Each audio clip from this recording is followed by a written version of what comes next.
Hello! Who's out there? Welcome to my warm up.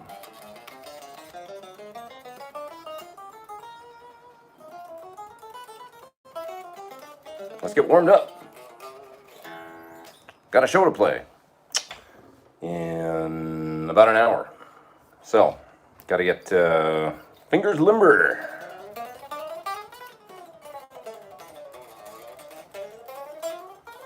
Hands synced. All that good stuff. Know what I'm saying?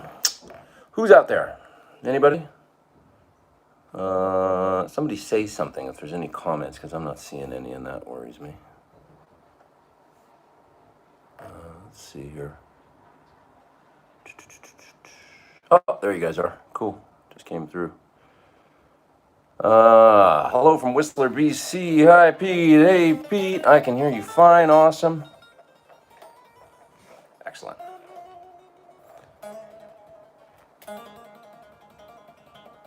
Yeah, my hands are in better shape than when I started this tour, that's for sure. Looks like we got Amsterdam in the house. Inverness is treating me well. You know what? I had a great, I am in Inverness. I had a great gluten-free Sunday roast today. And the first Yorkshire pudding I've eaten in probably 20 years. Maybe less than that, but can't really eat those anymore once you don't eat gluten. But so that was awesome, and the place was so accommodating and rad. Gluten-free gravy, gluten-free Yorkshire pudding. Come on, it was delicious. How do you like to set your pickup height? Wow, that neck is boss. Somebody said, yeah, it's cool. It's sweet. It's super bird's eye.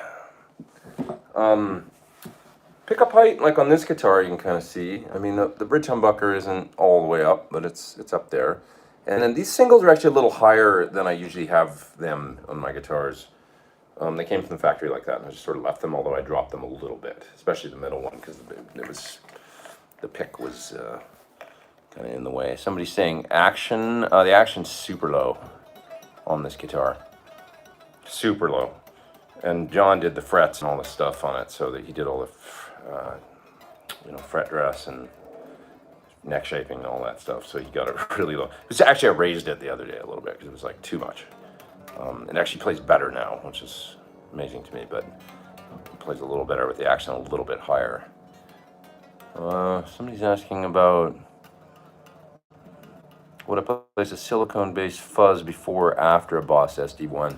I always put fuzz closest to the beginning of the chain as I can. I would put it before for sure. Whether it's silicone or, well, I mean, you can put it later in the chain if it's a big muff style or something. But generally speaking, later in the chain to me is better. I prefer it. Sorry, earlier in the chain is better. Like the two fuzzes I have in my rig right now, I have a fuzz face style and I have a big muff style, and the fuzz face comes absolutely first, right after the guitar. And it's a big part of why I'm not using wireless on this tour, because I'm using that fuzz just on one song, but still. And then I thought, well, let's just eliminate the wireless because it's just one more thing to worry about anyway. So I got rid of didn't even worry about using wireless, and I actually miss it because I get tangled, and there's a lot of people in this band, and there's a lot of people running around the stage, and I often get tethered. And, get pulled and almost fall on my ass because somebody stepped on the cable and that kind of thing. So it's a pain using a cable, but it's also one less thing to worry about. Although my cable did break yesterday, I had to get it fixed up today. So, and just finally gave way. Another happy Bogner Blue mini customer, really versatile for Marshall tones. Loving the vlogs. Thanks, man. Let's see here. So if really low action, you play soft and not hit hard to avoid buzz. Well, I don't really worry about it especially if there's any amount of gain on the guitar. But generally speaking, I mean, you can probably hear, if I play very soft, it's really not buzz. It chokes a little if I play hard. It actually sounds like the A string needs to be raised a bit on this guitar, if I was to get really picky.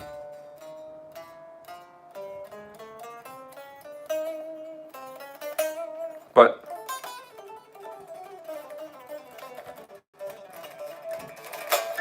I don't worry about it that much, to be honest. I worry about the guitar being comfortable. Usually playing live is the most important thing. How is the Sir amp holding up? Good. Knock on wood. Love it. Let's see. How Pete? Hey Pete. Even think about a signature overdrive? Yes, sort of, but it's more than that. So thinking about stuff. What exercises do you play before a gig? So the thing that I always sort of fall back on is just the.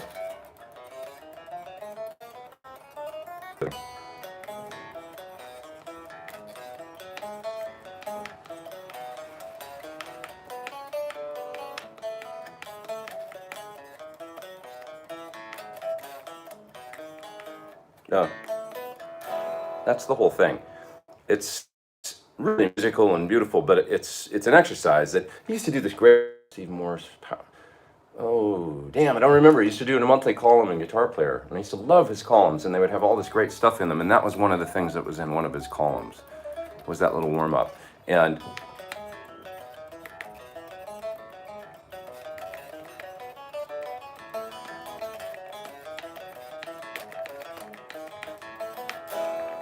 I'll play that, and if I can play that and at a reasonable tempo like I just did, because it's all string scale all over the place. I wonder if I can make it so you can see it any better. Probably have to stand up or something. Let me see. So.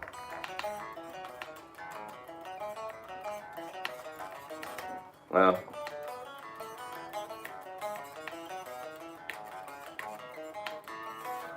So it's like that, and if I do that for like, if I can play that, then I'm in pretty good shape, you know. I'll do things like that because it's. I loved how he never played anything that was exercise like what I just did at the beginning. That's not musical. It's not something you would play in a song. Steve always had. Oh shit! I spilled something. Damn it! Sorry, guys. That's a drag. What I can do about that right now? I gotta go wash my hands. Sorry, just one sec. There was a disaster. What a bummer.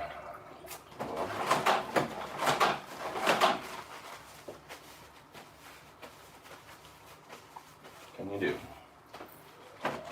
1 second while I check the spillage of my beverage. What a mess. Oh boy.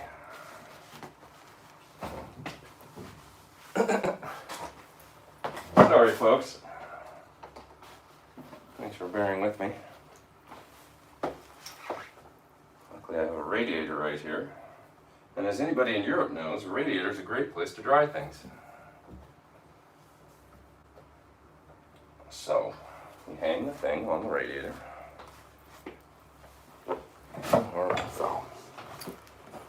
Sorry about that. All right. Who else is here? Pepsi syndrome strikes again. What's that? There is no hand washing in rock and roll.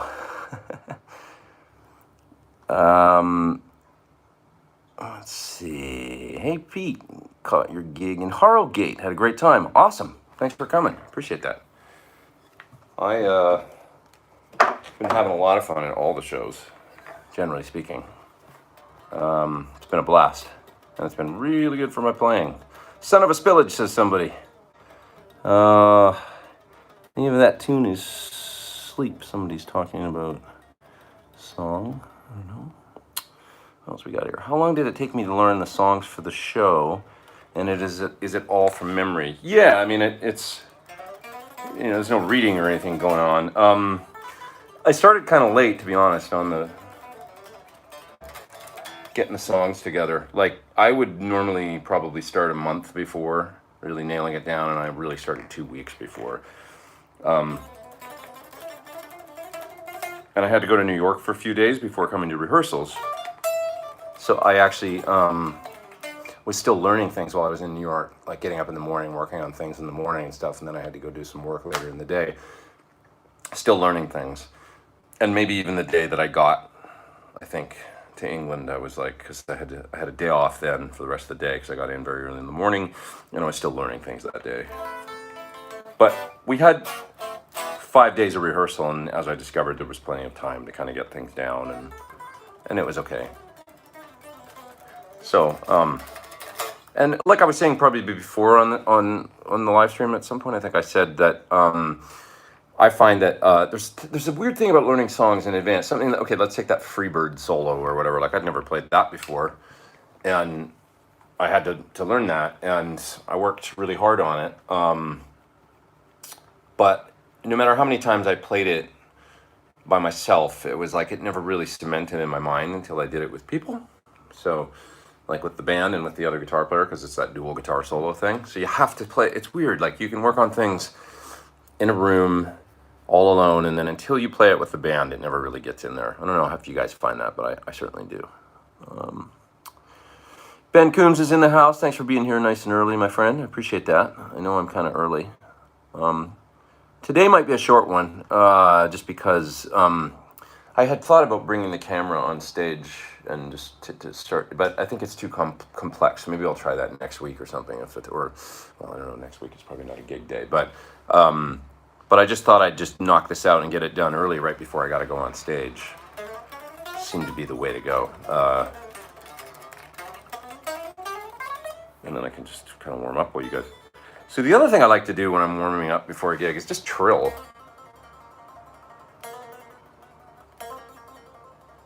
If I can get my left hand going. But I have to get my right hand going too, because the fourth song in the set is Highway Star.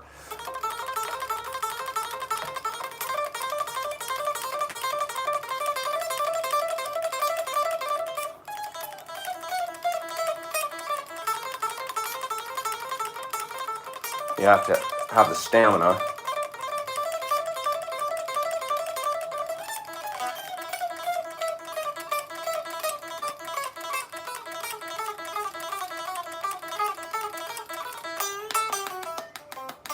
To get to there. So if I don't warm up, I actually can't play it. I find it's like I start burning out halfway through on my right hand. You know, the left hand part's actually really easy. But what's my backup? My backup in case the amp goes down. It's the HX Stomp from line 6. I have that plugged in and ready to go. So I just plug straight in there if I have an issue.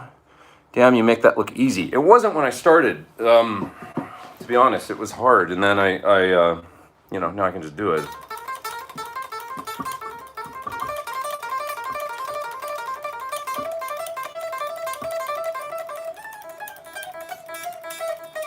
You just do, and you double up on the last note. So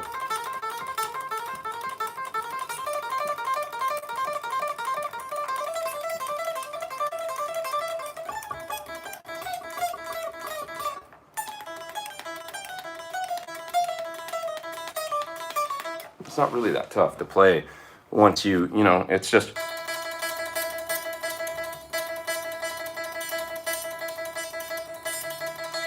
doing that with your right hand and being able to get it up, I guess, to that tempo. But it sure sounds cool with gain and with the other guitar part too. It's cool. With your right hand, you create a lot of movement in the low E. Does that create noise? What does that mean? You mean my right hand in particular, or do you mean when you play guitar in general? I'm not sure. The right forearm seizes up on Highway Star after a bit, says Brett. Yeah, you just have to like, if I could, it'd be nice if I could angle this a little bit more, or put it down here. Here, one sec. Let's talk about it for a minute. Yeah, it's better.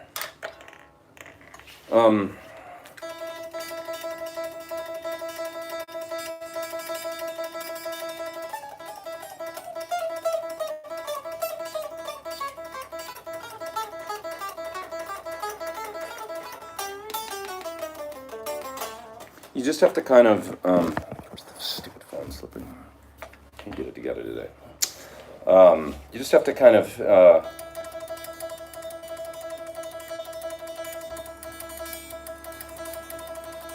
I always say when you alternate pick, to pick like less hard. I did a little alternate picking lesson that's on YouTube that you can find. That is one of my 5-minute lessons, and you know, I always use that Paul Gilbert And when I alternate pick fast, I say, use the very tip of the pick. Not, that gets tiring because the pick's resisting. Use the very tip of the pick and then it won't seem as tiring, the old...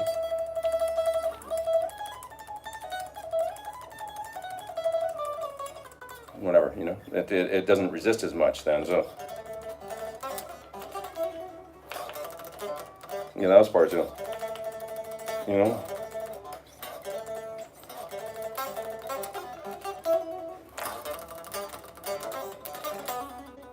All that stuff, I was trying to remember when I'm doing that to play as light as possible, and it'll be easier.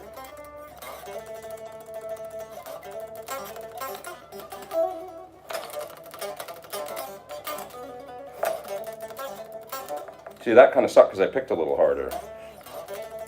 And the lighter you pick, the cooler it sounds and the faster you go.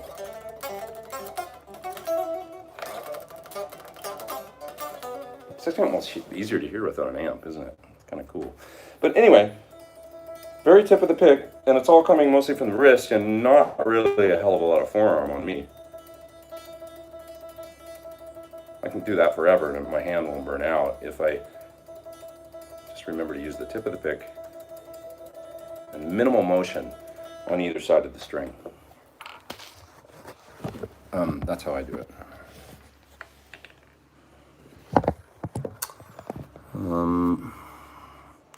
Have I ever had carpal tunnel or any other injuries from touring? Not carpal tunnel per se, I don't think, but I do get nerve stuff that seems to be a little bit arm related, like left arm, so if I don't warm up, I'll feel this. I actually, a couple times recently in the last couple nights, I'll get a pop in my hand that's like a nerve thing where it's like something snaps and it feels like awful. But if I play light enough and if I'm warm enough, then that doesn't happen. When I play this certain chord on the acoustic, and it's a kind of a neat thing in Ramble On by Led Zeppelin.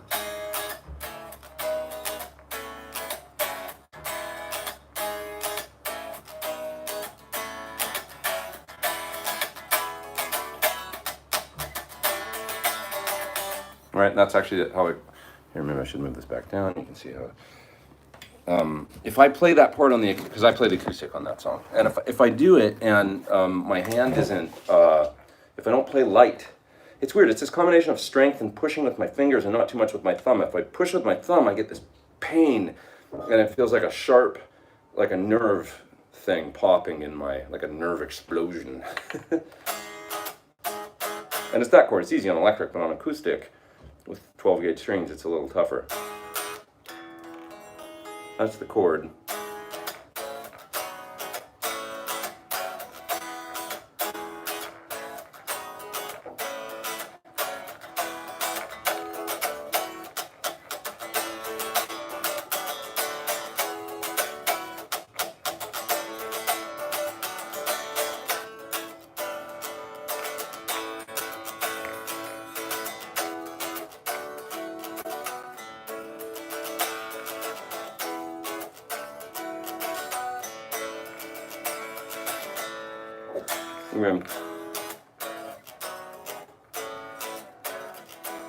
That's how that goes.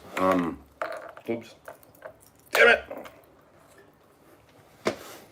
Can't get it together today.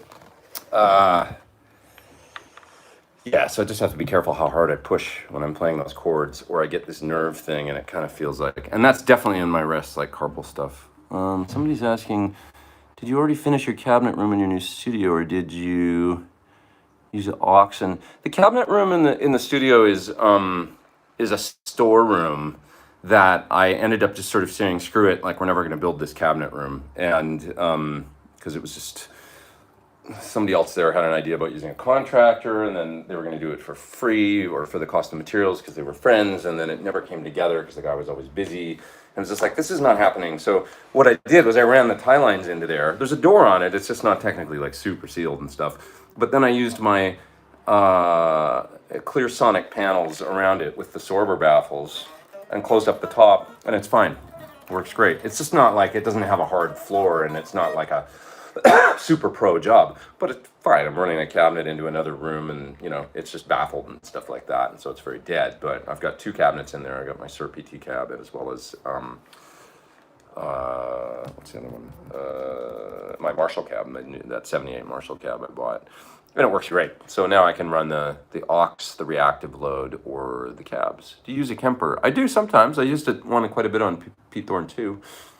Not like tons, but it's on a lot of. It's on the first song. The solo on the first song is the Kemper. I use it, yeah, occasionally. It's a good piece of gear. Once I got the PT-15, I just kind of use it for almost everything. Welcome all joining in. Don't forget to leave Pete a thumbs up. Thanks, Ben Coombs. I appreciate that. Aloha, Pete from Honolulu. Oh, dude, I'm jealous. What gauge strings do you use on your acoustic? I think I'm using 12s right now. I'm not 100% sure, but I think that's what I've got out here. They might be 11s, actually. I'm not sure what I brought. I only play it on 2 songs, and I just brought a bunch of sets, and probably only changed them a few times on the tour because I only play it on 2 songs a night. So, would love a Ramble On lesson. I know it's such a great song, right? There's a great one, to tell you the truth, on YouTube that I learned most of it off of. Are Epiphone Les Pauls worth it? I don't know. I guess it's down to the individual guitar. I think they're probably pretty well made. Have you heard that Pedal Pawn Texas twang yet? And will you be doing a pedal review of it in the future? I haven't heard of that pedal. I don't know. If they contact me, I'd be happy to. Hey Pete, I've experienced the same pop in my wrist and thumb before. Not fun, says Dan. Yeah, I wonder what it is. It's kind of weird. It's minimal if I tend to warm up, and if I don't, but it's interesting. It's like learn how Kirk Hammett stretches. Does he do stretches? I mean, I think the stretching and warming up thing is just kind of important.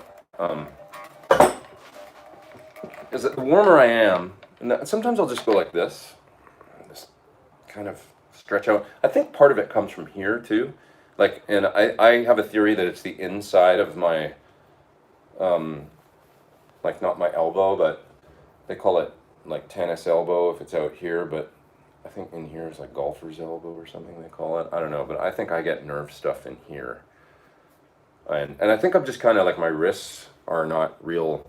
You see some guys and they got like bigger arms and they're just like a little more like built, and I'm like not like that. I'm kind of slight and skinny, and I think there ain't a lot of room in there for whatever's passing through that tunnel, nerves and tendons and things like that. So I just think I have to be careful with it. So I play with a very light touch on my left hand when I'm worried. I can feel I feel now when it's like, this is something I may play that will cause that to happen. And I sort of tend to back off. It tends to be big stretches in the first or second position, and I have to push with a lot of pressure. And if I do that, bam, this thing pops in my hand, and it feels like a nerve thing, and it's not a good feeling, and it freaks me out for. Sometimes it lingers for a while, and I don't like the feeling. So.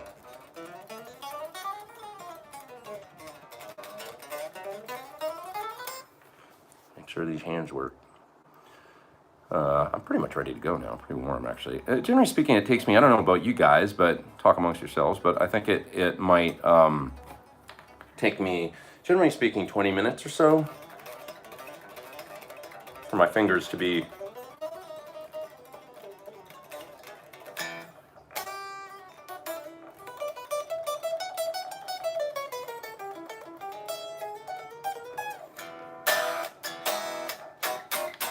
warm enough to get out and do pretty much what I need to do, Maybe carpal tunnel. Yeah, maybe. I don't know. It never gets any worse, though, so that's good. It's not like, everything is connected. Stretching properly, says Dan, and correct posture is so important. I agree. Is there an impulse response for the PT-15 matching cab, or will you make one? Well, not exactly. The included IRs don't sound the same as the cab. There is something coming that I can't quite talk about just yet, but it's going to be really, really cool. It's not exactly that, but it may satisfy you. What does sound the same as the cab, though? Because the reality is, I've made a lot of IRs before, and it's like, man, I can't believe when you move a microphone.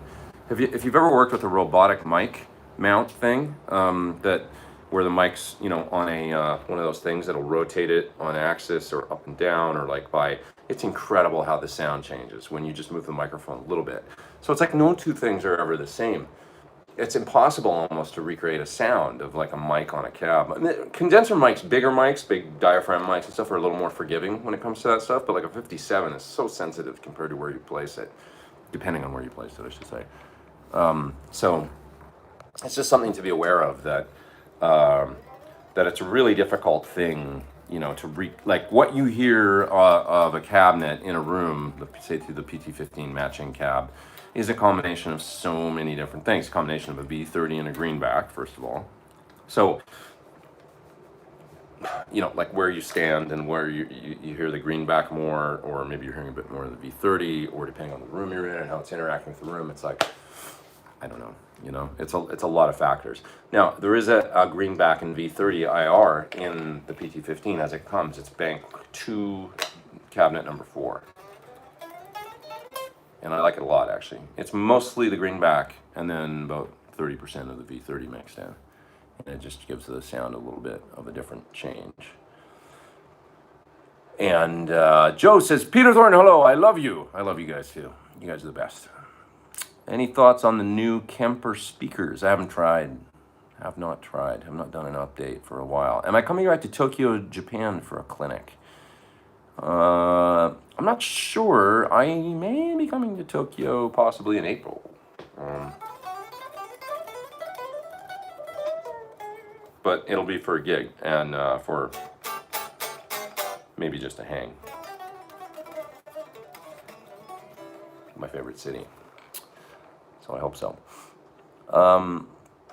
Love the early videos of you and Tim. Thanks. Yeah, me too. I love him too. I miss that guy. Are your inner monitors the UE7s? They're not. These are 64 years, and they are the A5 model. Ladies and gentlemen of the Classic Rock Show, just for your information, the house is now open. The house is now open. Thank you. In Scotland! That's the speaker in my room telling me what's going on. And the guy will give us... oh, I just got my half an hour warning. So guys, it's good. Today will be kind of a short one. I'm going to go another, you know, probably 15 minutes or something like that, and then I got to jet and kind of finish my getting ready regimen, and then go on stage and rock. But yeah, Dan says 64 is nice. Yeah, they're 64 years, and I love them. And we got 350 people online. That's awesome. Thanks for showing up early, you guys. I know it was a little bit of a random. That Ben Coombs says that was awesome. I'm in Inverness, by the way, if I didn't mention. I didn't even talk about that, how far up I am here. Like, that's, if you look on a map, Inverness, Scotland, I am way up there. So it's a great place, though. It really is hell out there right now. But that's the North Atlantic for you. Which I'm basically right there. It's a little stormy. Storm Daniel or whatever, Daniel, can't remember. It's happening right now, and I braved it today. Which pick am I using? These are Ultex. And you can get Ultex in black now. They're 73s. I've been using them for 10 years. Just really more than anything, just by default, because I just got used to them. Braxall said, is there a unit that can switch from one amp and its effects loop to another amp and its effects loop, both amps having a 2 notes captor? Has to be small. You ask for a lot, my friend, but the Ampete will do that. The Ampete, what you do is you patch your effects into it, into the send and return on the Ampete, and then you send cables from the Ampete to the sends and returns of your amplifiers, and then you can A-B those 2 amplifiers and go out to one speaker cabinet and use the effects on both amps. So that's, yes, you can do that actually. Maybe possible to do it using one of the radial units. But I think you'll need 2. I think you'll need the amp switcher and the effects blender thing from radial. And then by that point, you've got 2 units, and you might as well just probably go with an Ampete. Because now you got more shit to carry and more things to plug in, right? 2 things to power up and all that. That bend and release you just did, you do that a lot. It's cool. What is that? Can you show us? You mean, what did I do? Like that thing? I don't know. It's one of the things I just stopped doing it so much with.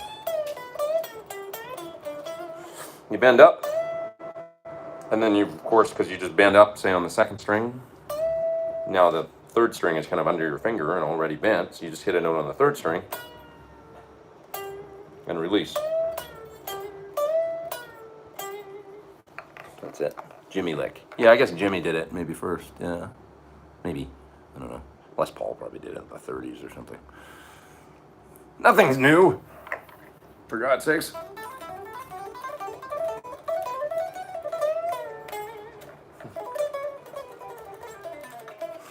One of the things I like to do is that Voodoo Child. Like I play Voodoo Child every night, which is really fun now. And I was like, kind of like, oh God, I don't know if I want to play Voodoo Child because everybody plays Voodoo Child. And I was like, what am I going to do? And now I have a great time doing it, and it's really fun. And I just do my own thing. But one of the things I like to do on it in the solo is that scale that somebody, I've talked about it before, but it's a flat 7 root, major third, flat 5, and 5th. And I guess the natural 6.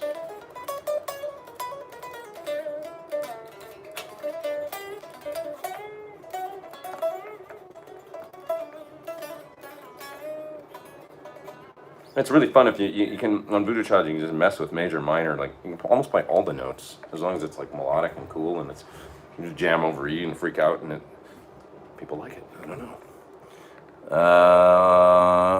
Where is that damn 13th note? Right there. If you're an E, I guess. Hi, when can we expect another album from you? I'm thinking about ideas right now. And I'm thinking about interesting ideas about how to do it and make it kind of fun. So that'll be coming later this year, I think. Yeah. Any memories from the gig at the Iridium with Sebastian and Steve Stevens? First time I saw you play, dude. Loved it. Thanks, man. Hey, you know what my best memory of that is? It's actually not at the gig. It was Eddie Van Halen texting me and telling me that he watched the video of us playing it, and then he realized it was me, and he's like, before I knew it was you, I was like, yeah, this guy's got good tone, he sounds good, and he's like playing it right and stuff, and then he realized it was me, and he's like, damn, you do a good me. And that, I was like, I texted him back, I was almost, what do you mean? I said, dude, you just like made my year, like, that was a great memory of that gig. Post gig. Oh, okay. I got another good story about that gig. I remember standing out front with of the Iridium with God, what is my place? Letterman's drummer, Anton Fig. My mind these days. And I was standing out front, and of course the theater, the Ed Sullivan Theater, is across the street, and I pointed at it and I said, "So how long did you work over there?" And there's a McDonald's on the corner. He said, "What do you mean, a McDonald's?" And I tried to laugh my ass off at that, but it was funny. A lot of fun at that gig. Weird with the supper, dinner supper crowd sort of thing, and playing Aerosmith songs with Sebastian, like waving his hair around in a circle and stuff. But fun. I had a great time. Totally interesting, unique, and yeah, it was a good time in New York for sure. The Ayatollah of Rock and Rolla. I know what that's from. SD Design. That's from. What was that movie? Heartbreak Ridge. It's a clusterfuck. That guy. That Eastwood character. Playing your Red Sir for weeks on this tour, you preferring the neck to your PT Sir? Not really, actually, to be honest. I like it, and it's a thing, but it is a thing. And it's a great neck, but I think it's very thin. It's got a thinness to it that if you like the Charvel thing, it's a thing. You just have to get into it when you pick it up. It's like, whoa, that's thinner neck, but it's very fast. Very, very, very fast. I think as an overall thing, when I pick up the red, it's got, a little bit more chunk to it and stuff like that. And it feels like a little bit more me overall or something. I don't know if that makes sense. But I like moving between different things. So, will you someday tour your own material? I certainly hope so. Yeah, I hope so. Wish I was there at the gig. Have a great show. Thanks. Playing your Red Sir. Oh, I just answered that one. That's an awesome compliment from Eddie. It was so cool, man. That was I mean, like, what do you even say to that, you know? I think Janie found it, his wife, and then he said that she was like, check these guys out, like, they sound good or whatever, and he was like, yeah, that's awesome or whatever, and, you know, and saw Sebastian and stuff, and then he's like, I didn't realize it was you playing guitar. It was so cool. I just love that. Anyways, it was really cool. What else we got here? I gotta go soon, guys. I think 7:07. I can hang for another like 8 minutes or something. What's the best lesson you ever learned from somebody? Oh wow, man, that's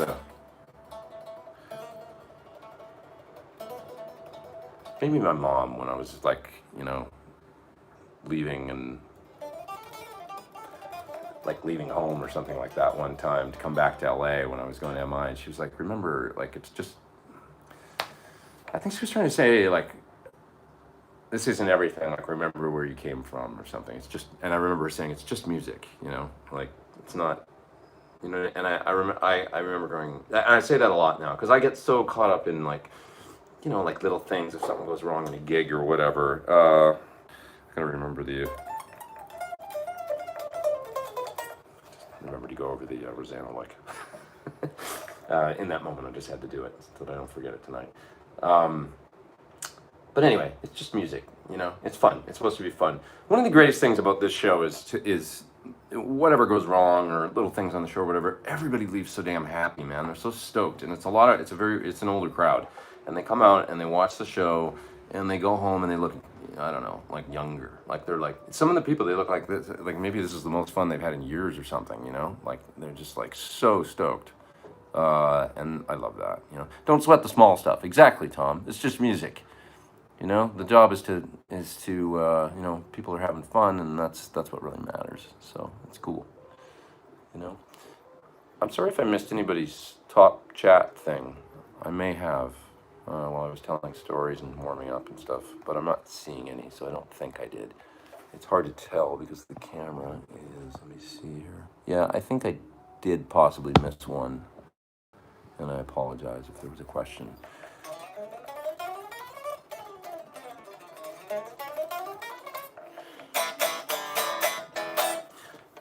Maybe I could show you guys the venue. I don't know if the stream will cut off or not. Maybe I'll just go downstairs for a second and see if we can go down there, and maybe that would be more interesting than me just talking, sitting in this room. Stream just choked. I think I'm back now. I guess I can't leave the room. I'm probably on like a router in here, and so I wanted to show you downstairs, but it looks like it'll cut off if I leave the room, so that's not good. I'll just hang. Anyways, so can't do that, but longest continuous tour, probably the longest continuous tour in one country I've done, although we did go to Russia and did go to Belgium and did go to, where the hell else did we go on that tour? Switzerland, but it was mostly France, and that was the Milan Farmer tour, and it was 5.5 months that I was in France, basically, with a couple little stops, like maybe 4 or 5 gigs outside of the country. Other than that, it was all France. And I was there from summer until winter. I'll never forget going in a bar, that great punk rock kind of bar in Paris, if you're ever there, called Le Fanfaron, with a guy that like thinks he's Iggy Pop or something, that is the bartender, and it's his place, and he takes his shirt off and he gets way too drunk and like just he's bartending and he forgets that he's supposed to be working. I don't know, he's crazy, but it's a hilarious, very, very punk rock kind of good time hang. I really like it, actually. And I always remember his girlfriend worked behind the bar, and she was a very nice, she looked like a librarian or something. They were like just polar opposites. It was so funny. And I remember her saying, so do you like living here? And I was like, I don't live here. I'm just here like working. And she goes, you were here in the summertime, and you come in here like at least once every couple weeks. She goes, you live here. And I was like, I guess I sort of do. Like I sort of moved to Paris for a minute for like almost 6 months, but and that was the longest. You know, that when I realized, okay, summer till winter, that was a long time in one country. But great, I love that place. France is one of my favorite places in the world. Great food, great people, beautiful. It's a big enough country that like the north looks completely different than the south, kind of like the U.S. It's kind of neat in that way, where you can go Like, not a lot of places are like, well, I guess here is a little, I mean, Inverness doesn't look like, you know, but France is more so, you know what I mean? Like the disparity or difference between, you know, northern France and then like when you're in Nice or something is where it basically looks like California almost. Hey dude, you live here. I see you around. Exactly. Yeah. Been on a work assignment since August 2018. Home. Yes, Ian. That's where you live now. Which I like the idea of like moving to a place for a minute, you know? I do. I would say Japan. Now, Japan, I spent in 2015, I was there 6 months, but it was split up. I went 4 times throughout the year. So, like, back and forth between US and Japan. I was 4 times in, and that was all before June that I went back and forth. It was bonkers. It was way too much flying, but I had a great time. Funniest British expression heard on the tour. I say there, old boy. I said that like a southerner. I say there, old boy. I say. No, how would you say, funniest British expression on the whole tour? I don't know. I gotta think about that. I don't got a good one, SD Design. I'm sorry right now. They do come up, though. I was like, what? The problem is that many times I don't understand what people are saying. I often make the joke, I say, I can't wait to go home where people speak English. And they just roll their eyes at me. It's so American. Okay, my hands are ready. I'm ready for the rock. I'm gonna hang 2 more minutes, then I'm gonna split you guys. I'm gonna try and be professional and be on the ball. I do have to play a show, damn it.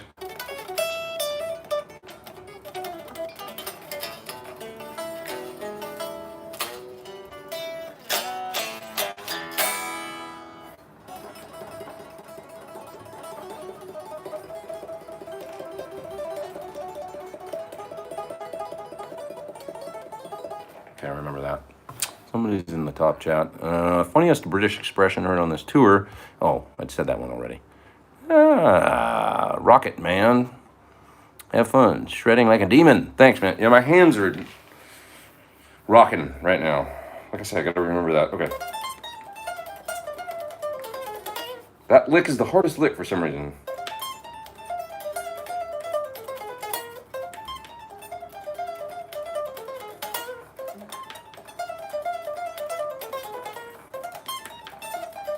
Right there.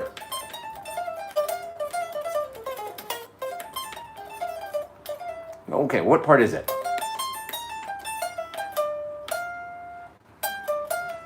There's always like one little thing to lick, you know?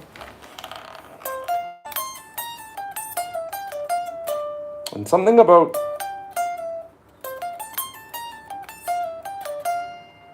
that maneuver is hard. With a little slide.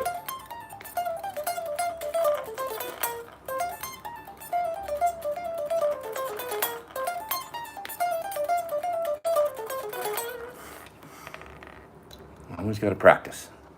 Never stop practicing. Break a leg, says Mr. Wood, I think. Thank you, sir. You're up in the top chat. Oh, God, what did I do? What is happening? I closed my phone, and now I can't get back to the... Sorry, you guys. God, the iPhone sometimes. It's like, what? Evan Ward, break a leg. I see it.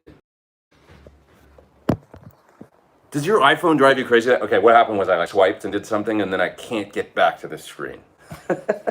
Am I just old? Is that what it is? On that note, I better go get ready so that I don't screw up anything tonight. You guys have a awesome, terrific week. I'm sorry I can't stay longer. I wish I could. And I'm going to go and rock out and have a... everybody go see Ben's live stream tonight. Everybody go see. It's at the same place you are right now. And check out Ben's live stream. That's what I should say. See? I am getting old. I think you still got to get up and go see. No, you don't. You just sit and sign on, and we're all like little brains in jars, and we just sit there, and we can do everything, go all over the world, from I'm losing it. I better go before I completely lose it. You guys have a terrific week, and I'll see you next time. I'll try and let you know earlier next week where I will be next Sunday, and what will happen for the live stream. I'm not sure exactly where I'll be next week at this point. So I think it's maybe... Ooh. I might have to reschedule next week because I think next week at this point is Liverpool. And I think we're filming that night, possibly, and stuff. And I maybe need to be on the game, like on the ball, because it's the last show of the tour and stuff like that. So might just reschedule for like something like Tuesday evening, because then I'll be flying home the following day and stuff. Have a day to recover and do Tuesday evening or something like that, and do a back in the studio, back at home kind of thing. Okay, so I'll let you guys know on my Facebook and stuff like that for sure. But everybody have a great week, and thanks for being here and come signing on a little bit early. And I'm sorry it was kind of short today, but that's all I got. All right. From Inverness, Scotland. Have a great week. Over and out.